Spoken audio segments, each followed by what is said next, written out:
Magandang araw mga ka-garden. Tayo po'y maglalagay ng hawakan ng takip ng kaldero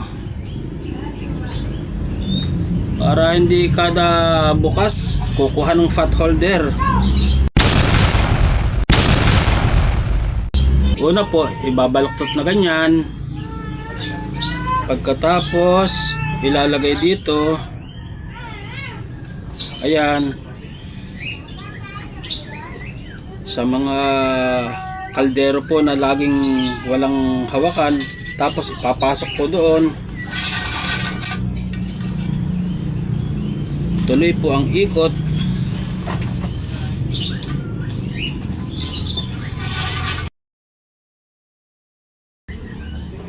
Binalok ko lang po siya. Pagkatapos ito po yung kanyang dulo, at ikot po ng ikot itong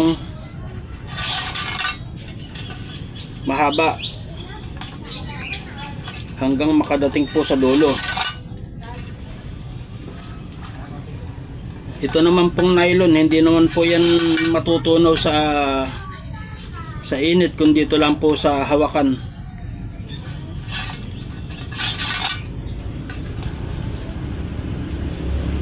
Kung meron po kayong tela katulad po nung materialis ng duyan, may duyan kayo na sira, yun po maganda din pong ilagay dito.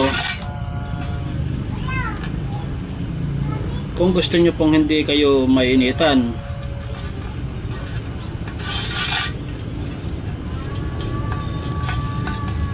Kailangan po ay hahabaan ninyo, hindi baling sumobra, wag lang po kakapasin.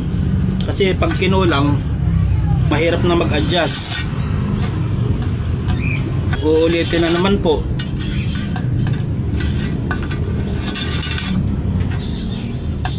Isa pa pong maganda yung yantok. Yantok, abaka, yan po ang mga magagandang gawain na hawakan ng kaldero. Ayan po, tuloy-tuloy lang.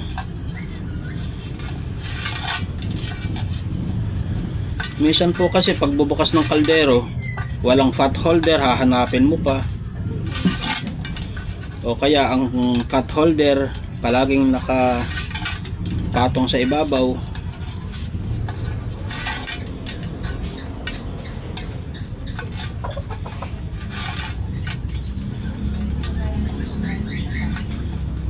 Ito po ay naisip ko lang, wala pa akong pinagayahan ito.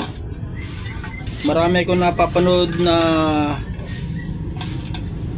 klase ng pag-aano ng tali. Pero yung pong ganito, wala pa po akong napanood na ganito. Naisip ko lang po yung ganito.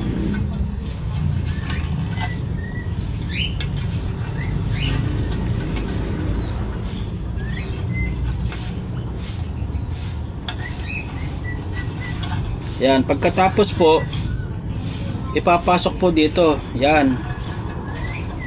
Yan o, ipapasok po dito. Kailangan mahigpit ha. Ayan po, ipapasok po diyan.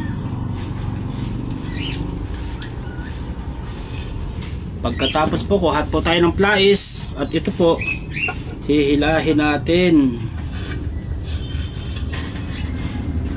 Para po ito malak. Hihilahin po natin. 1, 2, 3. Yan, hinila po natin para po malak dito. Kailangan po plais ha, para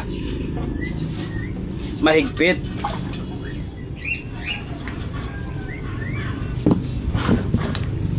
Tapos po pwede naman putulin.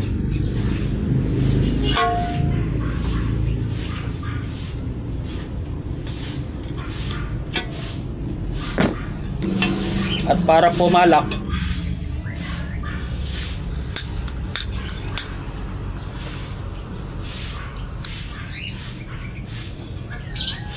nakalak na po. Ganito din po yung isa.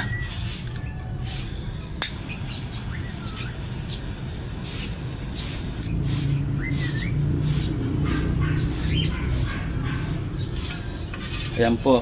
Meron na pong hawakan. pagka magbubukas, hindi nahanap ng fat holder, ilalagay na po natin sa kanyang katawan. Yan, dyan po siya. Para po siya diyan. 3 po yung ganyang kalalaki. Kaya po nakagawa na po tayo ng una at yung pong isang idinemo natin. Ito po ang magandang ganito eh. Tali po ito ng duyan.